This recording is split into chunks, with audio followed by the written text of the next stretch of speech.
एका मल्टीनॅशनल कंपनीमध्ये जॉब करणारी एक IT इंजिनियर हिचं काम अजून संपलं नसते. ती आपल्या ऑफिसमध्ये बसलेली असते. तिला जे प्रोजेक्ट दिलं गेलं होतं ते पूर्ण करण्यासाठी ती खूप प्रयत्न करीत असते. पण तिचं ते प्रोजेक्ट वेळेत कंप्लीट होत नाही आणि ती एक्स्ट्रा वेळ घेते आणि ते प्रोजेक्ट पूर्ण करण्याचा प्रयत्न करते. तिला सुट्टी होते. ड्रायव्हर हॉर्न वाजवतो. पिऊन तिच्याजवळ येते आणि म्हणते की मॅडम तुमची सुट्टी झालेली आहे. बस तुमची वाट बघत आहे, तर तुम्ही जाणार नाही का? तर ती म्हणाली, नाही, माझं काम अजून संपलं नाही. त्या ड्रायव्हरला जाऊन सांगा की मला 5 मिनटं लेट आहे, तुम्ही थांबा माझ्यासाठी. तर तो जातो आणि म्हणतो की मॅडम म्हणाल्या 5 मिनटं थांबा. तर तो म्हणाला ठीक आहे, मी थांबतो. 5 मिनटं झाल्यावरती परत तो पिऊन त्या मॅमकडे जातो आणि म्हणतो की मॅम, 5 मिनटं झालेली आहेत. हॉर्न वाजवतो आहे तो. तर तुमचं काम झालं असेल तर तुम्ही आता अं, जाणार का? तर ते मॅम म्हणते की नाही, माझं अजून काम झालं नाही. 10 मिनटं उरलेली आहेत माझ्याजवळ. तर मी 10 मिनटात काम पूर्ण करते. तुम्ही जाऊन त्या ड्रायव्हरला सांगा. तो पिऊन तसाच त्या ड्रायव्हरकडे जातो, बस ड्रायव्हरकडे, आणि म्हणतो की मॅम म्हणाले 10 मिनटं थांबा, मॅमचं काम अजून पूर्ण झालेलं नाही आहे. तर तिथे जे बसमध्ये आणखी इंजिनियर्स लोक बसलेले असतात, तर ते गोंधळ घालतात आणि म्हणतात की एकासाठी कसं काय आपण बस थांबवू शकतो? आम्हाला पण घरी जायचं आहे. वेळेत आपलं काम का नाही सगळे पूर्ण करत? आम्ही कसं केलं? असं ते म्हणतात आणि ते काही कॉपरेट करत नाही. पण तरीही तो जो ड्रायव्हर असतो तो अर्धा तास थांबतो. पण जेव्हा सगळे खूप गोंधळ घालतात तेव्हा तो तिथून निघून जातो. तो पिऊन परत मॅमजवळ येतो आणि म्हणतो की मॅम, बस तर निघून गेलेली आहे आणि बाहेर खूप रात्र झालेली आहे, तर तुम्हाला काहीतरी दुसरा मार्ग शोधावा लागेल. तर ती म्हणाली ठीक आहे, मी बघेल काय करायचं आहे ते. आता बस तर गेलेली आहे, आता मी माझं काम पूर्ण करते. परत अर्धा तास मॅम ऑफिसमध्ये बसतात आणि त्यांचं काम पूर्ण जेव्हा झालं, ते सगळं आटोपून जेव्हा त्या बाहेर येतात तेव्हा त्यांना जाणवते की खरोखरच अंधार खूप झालेला आहे. आणि आता या अंधारातनं, कारण त्यांची जी मल्टीनॅशनल कंपनी होती ती जंगलात होती आणि तिथे रहदारी नव्हती. त्यामुळे आता त्या मॅम कशा जाणार हा त्यांच्यासमोर प्रश्न होता. त्या मॅडम आपल्या हस्बंडला फोन करतात आणि सांगतात की माझं काम लेट पूर्ण झालेलं आहे, तर मला माझी बस पण सुटलेली आहे, तर माहिती नाही मी आता घरी कशी येऊ शकते. मी बघते कसं काय मॅनेज होईल. तर ते तिचे हस्बंड म्हणतात की बघ, जर तुला जर काही मिळालं तर तू ये, नाही तर मी तुला घ्यायला येऊ शकतो. तर ती म्हणाली ठीक आहे. असं त्यांचं बोलणं दोघांचं सुरू असते. तेवढ्यात त्याच्यासमोर, म्हणजे त्या मॅमच्या समोर एक गाडी येऊन थांबते आणि तो गाडीवाला त्या मॅमला म्हणतो, नमस्ते मॅम, कैसी है आप? असं तसं तो तिच्यासोबत बोलतो आणि ती म्हणते मी चांगली आहे, तुम्ही कसे आहात, तुम्ही कसे काय इथे फिरत आहात वगैरे. तर तो म्हणाला की मला पण घरी जायला थोडा लेट झालेला आहे, म्हणून मी आता चाललेलो आहे. तुम्हाला जर काही प्रॉब्लेम नसेल तर मी तुम्हाला घरपर्यंत सोडून देऊ का? तर ती मॅम म्हणते की ठीक आहे, मी येते तुझ्यासोबत. कारण ती मॅम ऑलरेडी त्याला ओळखत होती आणि त्या कंपनीचा तो ड्रायव्हर होता आणि याच्या आधी ती 1-2दा त्याच्यासोबत गेलेली होती. तर ती म्हणते ठीक आहे, मी येते तुझ्यासोबत. आणि ती जशी गाडीजवळ जाऊन बसणार, तिने दार उघडलं, तिथे ऑलरेडी 2 लोक बसलेले होते. ती थोडी थबकली. तिला असं वाटलं बसावं की नाही बसावं. पण ते 2 लोक पण तिला नमस्ते नमस्ते दीदी करतात. तर ती पण त्यांना नमस्ते करते आणि ती पण त्यांना ऑलरेडी ओळखतच असते, कारण डायरेक्टली इनडायरेक्टली ते लोक पण त्या कंपनीशी जुळलेले होते, ज्या कंपनीमध्ये ही इंजिनियर होती. तर ती म्हणते तुम्ही इथे काय करत आहात? तर ते म्हणाले आम्हाला पण लेट झालेलं आहे, तर आम्ही याच्यासोबत याच्या गाडीने चाललेलो आहोत, तर तुम्हाला पण आम्ही सोडून देऊ शकतो. तर ती म्हणाली ठीक आहे. ती ऑलरेडी ओळखत असल्यामुळे ती त्याच्यासोबत बसली. पण बसल्यावर तिला जाणवलं की हे पिऊन आहेत. तिला कुठेतरी चुकल्यासारखं पण वाटलं, पण ती आता बसलेली होती आणि गाडी पुढे पुढे चालली होती. तिला असं वाटलं की हा रस्ता कुठे चालला आहे. तर तो म्हणाला की ड्रायव्हर म्हणाला, हा रस्ता माझ्या मित्राच्या घराकडे चाललेला आहे, आपण त्याला घेऊ आणि आपण निघू घराकडे, म्हणजे त्याच्या कामावरती. तर ती म्हणाली ठीक आहे. 2 किलोमीटर अंतरावरती हे लोक जातात आणि ती गाडी मग त्या मित्राला घेऊन ती पुढे जायला लागते. तर ती पुढे पुढे पुढे पुढे जंगलातून गाडी चाललेली असते. ती म्हणते अजूनपर्यंत आपला नेहमीचा रस्ता कसा नाही आला. तर तो म्हणाला मी घेऊन जातो ताई तुला बरोबर, तू काही घाबरू नको. तर ती म्हणाली ठीक आहे. मग तो तिला खूप अंधाराच्या दिशेने घेऊन जातो आणि तिथे गेल्यावरती तो थांबवतो गाडी आणि म्हणतो की ताई जे काही तुझ्याजवळ आहे, सोनं, कॅश, ATM हे सगळं तू आम्हाला देऊन दे. ती त्याला कानातले देते, मंगळसूत्र, बांगड्या, अंगठ्या जे काही तिने घातलं होतं ते सगळं ती देते. तिच्या बॅगमध्ये जेवढी कॅश होती ती सगळी ती त्यांना काढून देते आणि म्हणते की आणि जो ATMचा नंबर होता ते सुद्धा ती त्याला देते आणि सांगते काय नंबर आहे ते. असं सगळं ती त्याला देऊन देते, पण तरीही तिचा जीव वाचत नाही.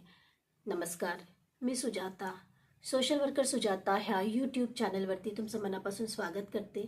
समाजामध्ये अनेक आपराधिक घटना घडत असतात, त्यामुळे मन खूप दुःखी होते, कष्टी होते, घाबरून जाते. पण कुठल्याही गोष्टीला घाबरायचं नसते, त्याला सामोरं जायचं असते, त्याला फेस करायचं असते. कारण रडायचं नसते, लढायचं असते. जनजागृती हा या कार्यक्रमाचा उद्देश आहे. आजची सत्य घटना जी आहे ती महाराष्ट्राच्या पुणे या ठिकाणची आहे. 7 ऑक्टोबर 2009ची ही घटना आहे. पुण्यातील खराडी या ठिकाणी एक मल्टीनॅशनल कंपनी असते. त्या कंपनीमध्ये नैना पुजारी ही IT इंजिनियर म्हणून जॉब करीत असते आणि त्या रात्री संध्याकाळचे 7 वाजलेले असतात आणि तिचं काम पूर्ण झालेलं नसते. त्यामुळे ती थोडी लेट ऑफिसमध्ये बसलेली असते.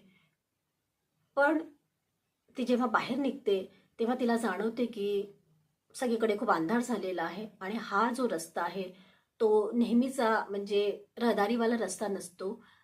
त्यामुळे तिला कुठेतरी भीती वाटते आणि ती तिच्या नवऱ्याला फोन करते. तर तिचा नवरा म्हणतो की बघ, जर तुला कोणी नाही मिळालं, साधन नाही मिळालं घरी येण्यासाठी, तर मी तुला घ्यायला येऊ शकतो. तर ती म्हणाली ठीक आहे. असंच बोलणं सुरू असते. तर तिच्या जवळ एक इंडिगो गाडी येऊन थांबते. तो म्हणतो की ताई मी तुला सोडून देऊ का घरी. याच्या आधी पण त्याने तिला असते आणि तो त्याच कंपनीचा ड्रायव्हर असतो. तर ती म्हणते ठीक आहे आणि असं म्हणून ती त्या गाडीमध्ये जाऊन बसते. तर तिथे ऑलरेडी 2 लोक बसलेले असतात आणि त्यांना सुद्धा ती ओळखत असते. कारण डायरेक्टली इनडायरेक्टली ते सुद्धा त्या कंपनीशी जुळलेले लोक असतात. त्यामुळे ती बसते. पण ते तिला बसवतात, विश्वासात घेतात आणि ताई आम्ही तुम्हाला व्यवस्थित सोडून देऊ असं वगैरे म्हणतात. पण त्यांच्या मनामध्ये कुठेतरी चोर असतो. ते लोक तिला घेऊन खूप अंधाऱ्या अशा ठिकाणी जातात आणि तिच्यातल्या म्हणजे तिचं जे सोनं आणि तिच्या बांगड्या आणि ते जे सगळं गोल्ड घालून असते ते सगळं तिला मागून टाकतात. जेवढी कॅश होती ती मागून टाकतात आणि तिला सोडून देणार असं त्यांचा प्लॅन होता. पण त्याच्यातून एकाची नजर खराब होते आणि ते तिच्यावरती अत्याचार करतात. आणि एकच नाही तर तिथे जे गाडीमध्ये ते 4 लोक होते, पण तिथले 3 लोक तिच्यासोबत अत्याचार करतात.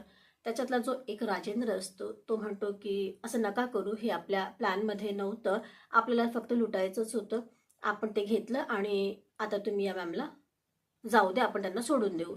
पण ते काही ऐकत नाही आणि त्याला म्हणतात की तू चुप रहे, हमको क्या करना है वो हम देखेंगे असं म्हणतात आणि ते त्या मॅमसोबत वाईट असं कृत्य करतात.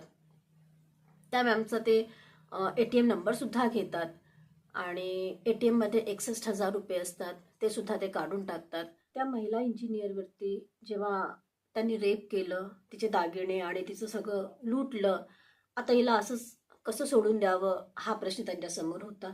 कारण हिला असंच जर सोडून दिलं तर ही पोलीस स्टेशनमध्ये जाईल, आपली कंप्लेंट करेल आणि आपण कोठडीच्या आतमध्ये राहू, ही त्यांना भीती वाटते. आणि मग ते ठरवतात की आता आपण हिला मारून टाकायला पाहिजे. तर ती नैना पुजारी जी असते ती आपल्या जीवाची खूप भीक मागते. मला सोडून द्या असं ती म्हणते, पण तिला हे लोक सोडत नाही आणि तिला मारून टाकतात, तिला चावतात आणि तिच्यासोबत अश्लील असं काम करतात आणि गळा दाबून तिला मारून टाकतात आणि नालीच्या बाजूला तिला फेकून देतात. पण परत त्यांना असं वाटते की अशी पण जर ही पडलेली आहे तर हिला तर लोक ओळखू शकतात आणि आपल्यापर्यंत पोलीस पोहोचतील, ही भीती परत त्यांना वाटते.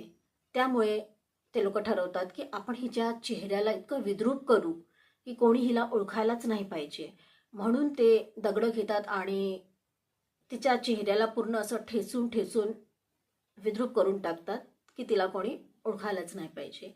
आणि मग ते तसंच सोडून तिला निघून जातात आणि जाताना ते ATM कार्डमधून 61,000 रुपये काढतात.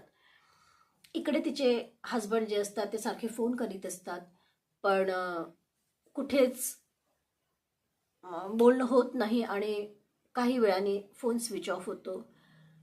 ते ऑफिसच्या स्टाफला फोन करतात आणि ऑफिसमध्ये फोन करतात, त्याच्या ओळखीच्या लोकांना फोन करतात, पण कुठेही तिचा सुगावा लागत नाही. आणि आता मात्र तिच्या हस्बंडला थोडी भीती वाटते आणि तो आपल्या नातेवाईकांना घेऊन पोलीस स्टेशनमध्ये जातो आणि सांगतो की माझी पत्नी ऑफिसचं काम करताना लेट झाली आणि तिथे कुठलंच असं साधन तिला मिळालं नव्हतं. आता ती कुठे आहे आम्हाला माहिती नाही, तर आपल्याला शोधावं लागेल असं ते म्हणतात. आणि पोलीस सुद्धा गांभीर्याने या प्रकरणाकडे लक्ष देतात आणि रात्रभर ते तिला शोधत राहतात. जवळपास ऑफिसच्या जवळपास सगळीकडे ते तिला शोधतात, पण त्याच्याबद्दल काहीच माहिती होत नाही. ते सगळे परत आपल्या पोलीस स्टेशनला चालले जातात, पण सगळ्याकडे त्यांचा शोधाशोध सुरूच असते. दुसऱ्या दिवशी एक वाटेकरू त्या वाटेने जात असतो आणि त्याला ती नैना पुजारीची जी प्रेत असते ती पडलेली दिसते. तो पोलीस स्टेशनला फोन करतो आणि पोलीस तात्काळ त्या ठिकाणी येऊन पोहोचतात. पोलीस वायरलेस मेसेजने सगळीकडे मेसेज पाठवतात की अशा ठिकाण म्हणजे अशी एक प्रेत आम्हाला मिळालेली आहे, जिचा चेहरा पूर्ण खराब झालेला आहे, ती कोण आहे आम्हाला माहिती नाही, असं सगळ्या पोलीस स्टेशनमध्ये ते मेसेज पाठवतात. आणि हा मेसेज तिथून 50 किलोमीटर लांबच्या पोलीस स्टेशनमध्ये जाऊन पोहोचतो आणि पोलीस त्या महिलेच्या हस्बंडला घेऊन त्या ठिकाणी येऊन पोहोचतात की कदाचित ही ती तर नाही, तुमची पत्नी तर नाही, असं म्हणून त्याला सुद्धा घेऊन येतात. आणि तो जेव्हा आपल्या पत्नीला पाहतो, कारण कपडे तेच, हाईट तेच, सगळं तेच असते, फक्त चेहरा तिचा विद्रूप झालेला असतो, पण तो आपल्या पत्नीला ओळखतो आणि म्हणतो की ही माझी पत्नी आहे. आणि मग तिला पोस्टमॉर्टमसाठी हॉस्पिटलमध्ये पाठवण्यात येते. प्रेत मिळाल्यावरती आता पोलीस तपासायला लागतात. त्यांच्या हातामध्ये पोस्टमॉर्टम रिपोर्ट येते. त्यात कळते की हिच्यावरती सामूहिक अत्याचार झालेला आहे आणि तिला चावण्यात आलेलं आहे, तिला मारण्यात आलेलं आहे, तिचा गळा दाबण्यात आलेला आहे, तिच्या चेहऱ्याला ठेचून ठेचून विद्रूप करण्यात आलेलं आहे. हे सगळं त्यांना कळते आणि त्यांची जी दिशा असते ती त्यांना कळते की आता आपल्याला कुठल्या दिशेने जायला पाहिजे. ते लोक तिचा CDR काढतात, तिच्या मोबाईलचं लोकेशन बघतात आणि तिचा जो ATM असतो त्याच्यामधून बँकेचे स्टेटमेंट बघतात आणि किती पैसे कधी काढले गेलेले आहे हे जेव्हा बघतात, तेव्हा 61,000 काढताना ATM मधून एकाचा चेहरा कॅच होतो. पोलीस त्याच्यापर्यंत जाऊन पोहोचतात, त्याच्या घरी जाऊन पोहोचतात. तो असतो त्या कंपनीचा ड्रायव्हर. त्याला पकडण्यासाठी ते जेव्हा जातात तेव्हा त्याच्या घरी तो नसतो. तो कुठे गेलेला असतो हे त्याची म्हणजे पत्नी सांगत नाही आणि तिलाही माहिती नसते की तो कुठे गेलेला आहे. पोलीस त्याचा शोध घेतात आणि काही दिवसांनी तो सापडतो. त्यानंतर तो 3 लोकांचे नाव घेतो. त्या तिघांनाही अटक करण्यात येते. तिथला जो जो एक असतो तो तर राजेंद्र असतो. तो तर त्यांना म्हणतो की हे तुम्ही करू नका आणि तो पोलिसांना सांगतो की आम्ही फक्त म्हणजे आम्हाला फक्त लुटायचंच होतं, आम्हाला बाकी काहीच करायचं नव्हतं. पण ह्यांनी वेळेवरती त्या मॅमसोबत अत्याचार केलेला आहे. मी त्याच्यामध्ये सहभागी झालो नव्हतो. तर पोलीसवाले म्हणतात की ठीक आहे, तू आमचा साक्षीदार होऊन जा. तर मग तो तयार होतो आणि तो मदत करतो पोलिसांना खूप, की यांनी काय काय केलेलं आहे, कशा पद्धतीने केलेलं आहे, हे सगळं जेव्हा सांगतो तेव्हा त्यांना पोलीस कोठडी सुनावण्यात येते आणि पोलिसांकडनं त्यांना जे विचारण्यात येते ते ते बरोबर सांगतात. एके दिवशी तिथला ड्रायव्हर तो म्हणतो की मला बरं नाही आहे, तर मला हॉस्पिटलला जायचं आहे. तर पोलीस लोक त्याला हॉस्पिटलमध्ये घेऊन जातात आणि तो तिथे गेल्यावरती म्हणतो की मला वॉशरूमला जायचं आहे. आणि वॉशरूमला जेव्हा तो जातो तेव्हा तिथे कमी पोलीस असतात. तेव्हा तो खिडकीतनं उडी मारून तिथून निघून जातो, पळून जातो आणि पोलिसांना हे माहीत सुद्धा होत नाही. तो गाडी पकडतो, कधी अमृतसरला जातो, कधी दिल्लीला जातो, कधी शिर्डीला जातो, असं तो फिरत असतो. पोलीस खूप शोध घेत असतात, पण तो कुठेच पोलिसांना सापडत नाही. अशीच 2 वर्ष निघून जातात आणि तो ड्रायव्हर जो असतो तो आपलं नावसुद्धा चेंज करतो आणि दुसऱ्या नावाने तो राहत असतो. तो खूप म्हणजे नोकरी शोधण्याचा प्रयत्न करतो, पण त्याला नोकरी पण मिळत नाही. असाच तो दिवस घालवत असतो. या घटनेला जेव्हा 2 वर्ष होऊन जातात तेव्हा त्याला असं वाटतं एकदा की मी माझ्या पत्नीला भेटायला पाहिजे. तर तो आपल्या पत्नीला म्हणतो की आपण शिर्डीला जाऊया का, म्हणजे आपल्याला भेटता पण येईल आणि आपण एकमेकांसोबत थोडा वेळ पण घालवू शकू. तर त्याची पत्नी तयार होते आणि ही घटना खबरी पोलिसांना सांगतो आणि पोलीस सापळा रचतात आणि त्याला अटक करतात आणि परत त्याला पुण्याच्या कोठडीमध्ये ठेवतात. 2 वर्षापासून ही केस बंद होती, कारण जो ड्रायव्हर होता तो पळून गेला होता. त्यामुळे ती केस तिथे थांबली होती. पण आता हा परत मिळाल्यावरती परत केस सुरू झालेली आणि 8 वर्षांनी त्याच्याही तिथून ती एक तर साक्षीदार झाला होता सरकारचा, त्यामुळे त्याला सोडण्यात आलेलं आहे. पण 3 लोकांना शिक्षा झालेली आहे आणि त्यांना फाशीची शिक्षा देण्यात आलेली आहे. कारण न्यायालय म्हणाला की ही रेअर ऑफ रेअर केसमध्ये आलेली केस आहे.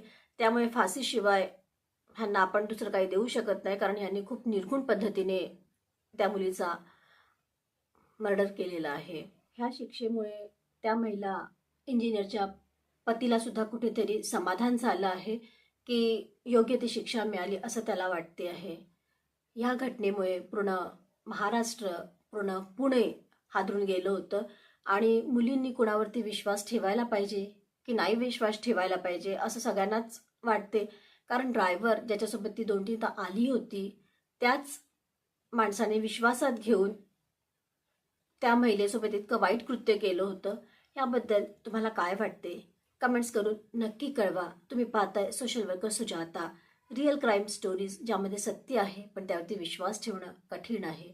परत भेटूया पुढल्या वळणावरती. तेव्हापर्यंत लाईक करा, कमेंट्स करा, शेअर करा आणि सबस्क्राईब तर कराच करा.